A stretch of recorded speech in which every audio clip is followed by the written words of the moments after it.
Hey, what's shaking, everybody? We're back. It's the Orangebloods team. Myself, Geoff Ketchum, Jason Suchomel, Alex Dunlap. I'm Anwar Richardson. We're doing predictions for Oklahoma State. Big matchup for the Longhorns here, and we're doing predictions on the Orangebloods Texas football channel. Do us a solid. Like the video, subscribe to the channel, do the notifications thing, all that stuff. Fellas, I'll go first today. I think Texas at home is a different team than they are on the road. I think Oklahoma State's got a little bit of a cap gun offense. I think Texas scores points. I'm not sure that Oklahoma State's best equipped to chase them over the course of 4 quarters. I won't draw this thing out. I like Texas 41-31. I've said all week, I think they're going to win by double digits. I think this will be a win that gets everybody high. And then I think there's a week off, and then there's a couple of tricky ball games that might just very well define the way this season is ultimately remembered when it's all said and done. But I'm going 41-31. And there's a part of me that wonders, I probably had a bigger margin, and then Anwar talked me out of it in our podcast recording. He's right. Gundy deserves more respect than to think that someone's just going to, I think, open up a can. But I do think in terms of matchups, Texas in this offense, they'll get off to a fast start. I think they'll dictate the way Oklahoma State has to play on offense. And I think Texas has as much of a signature victory as perhaps it'll get all season. Jason, what do you think? I like you. I like Texas at home. This team's played well at home, very well at home. I'm a bit concerned from Texas perspective. I mentioned on our modcast with Jordan Whittington being out, that throws a little bit of an unknown there. The offensive line shakeup's a little bit unknown there. I still think Texas scores enough points to get it done. I don't think Oklahoma State has the firepower. You called it a pop gun offense. That's a pretty good description. Spencer Sanders is capable of getting hot, but I just don't think it happens this week. I think this is a good game for Texas to kind of take some positive steps on defense. I like Texas 34, Oklahoma State 27. Okay, Mr. Dunlap, batter up. Tell us what Vegas is thinking. Okay, so if you look at the line here, it's Texas minus 4.5. 51% of the tickets are on Oklahoma State, 40. So it's basically 50-50 with the ticket distribution. Here's the interesting part. 92% of the money is on Oklahoma State plus 4.5. So really, the bigger money bettors are coming in on Oklahoma State plus the points. There's another interesting thing here with the total. The over-under is set at 60. 56% of the tickets are on the over, 44% are on the under. 76% of the money is on the over. So 56% of the tickets, 76% of the money is on the over of 60. So the early bigger bettors, who we would assume are probably the sharper bettors, who are more of the professionals or more of the big groups or syndicates, early on have obviously taken positions on OSU plus the points and the over in this game. With my thoughts here, when I look at OSU's schedule, they played some squeakers against bad teams like Tulsa. They played KSU. They beat 31-20, Baylor 24-14. Those are good, and they've actually won against the spread over the course of the last 3 games after losing against the spread in the first 2. I think they might. I'm going to go with the sharp bettors here and say this is a tight game where look, man, I can't believe this stat that Gundy has won 6 of his last 7 games at DKR. That's an embarrassment. That's a stink that it's kind of like this TCU Gary Patterson stink, man. It's one of these things that Steve Sarkisian, if you're not going to win the Oklahoma game, let's wash some of this stink off.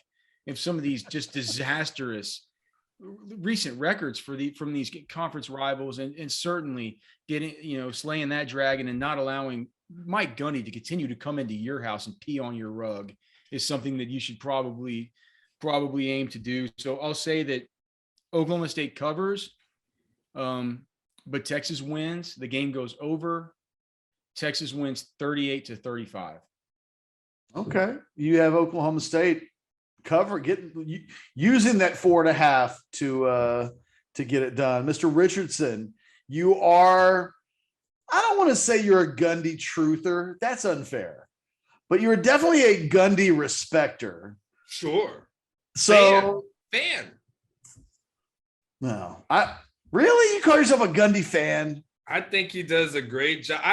I think he does a great job with the talent that he has, and he's more consistent than a Gary Patterson is. Like, he's more consistent around that 8 to 9 win range, every year in and year out, with the occasional 10 spot that he might throw. And I enjoy, I enjoy watching how he's able to get guys, and he does get some high 4-stars. So let's not act like he's just a bunch of poor man stuff, right? He's not getting a bunch of guys from the class 1A level throughout the country and elevating them, but he's done a great job of establishing a program. I have a lot of respect for him. And your score for the game? Well, all right. So let me do a couple of things. First of all, Texas fans are not liking it when I pick their team to win. Doesn't really seem to go over well for them. So I've received messages from people asking me to pick against them because they feel like it would go better. It would just be disingenuous. When I look at it, Catch, TCU in that Texas game, and Texas wins 32-27. And as you guys were talking, I looked it up. TCU's defense is ranked 8th in the Big 12. Oklahoma State's defense is ranked 2nd. And I hear what other people have said about what was, the competition level, so on and so forth. We've said the same thing about Oklahoma going into this game, how they kind of struggled against that competition level, barely got past certain games. And we thought, okay, this would be, clearly Oklahoma would be exposed, and it didn't happen. Or at least they were exposed for a little while. I mean, 28-7 shows some sort of exposure, and then there was some adjustments that happened. I think Texas will score some points because this will be the better team and the best team that Oklahoma State has faced. So I think there will be some challenges there. And then because it's at home, I'm going to give Texas a 41-34 victory. But I will say this as my caveat. I'm not sleeping on Oklahoma State. I'm not sleeping on that team. And, if it's closer to Alex's score, I would not be shocked at all. Because I'm just not at a point right now, Catch, where I just feel like I know exactly what I'm going to get from this Texas team. I feel like I have some ideas, but I can't really check a box and know this is going to happen for sure. It's because I don't know it's going to happen for sure. I'm going to give them 41-34, but I'm extending a benefit of the doubt that honestly I probably should not extend. I was going to make a Game of Thrones joke, but I just decided, you know what? Not going to do it in this one. I'll just say we've all got the Longhorns winning this weekend. That's probably we've all got the Longhorns. We got to see what the quarter does, because if the quarter is not the tiebreaker, this team's in trouble. Well, the quarters, although the quarter did pick Oklahoma last week, right, Jason? Mm-hmm. Yeah, it sure did. Sure did. I think I've got the best record, right? Or who's got the best record in the pick'ems right now? It's a good way of jinxing a lot of us had one loss last going week, into. I know I had more than that. Did you pick Oklahoma, Catch, or Anwar, Alex? I did. You picked Oklahoma, You Catch? picking OU? I guess I'm 5-1. Yes. Yeah, I think you and Serenity then are. Yeah. I think you and Serenity are both 5-1 because I think she had Serenity, who almost accidentally nailed the score. Yeah.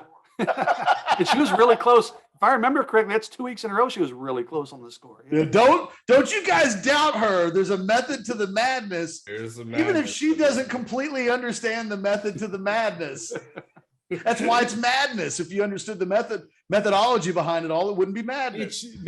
Dude, she interviews these players multiple times. I mean, she knows these guys, man. She's got some sources for sure. Yeah, everybody was like 53-48. You don't know what you're talking about. She was like, all right, 54-48. Nobody's really saying anything.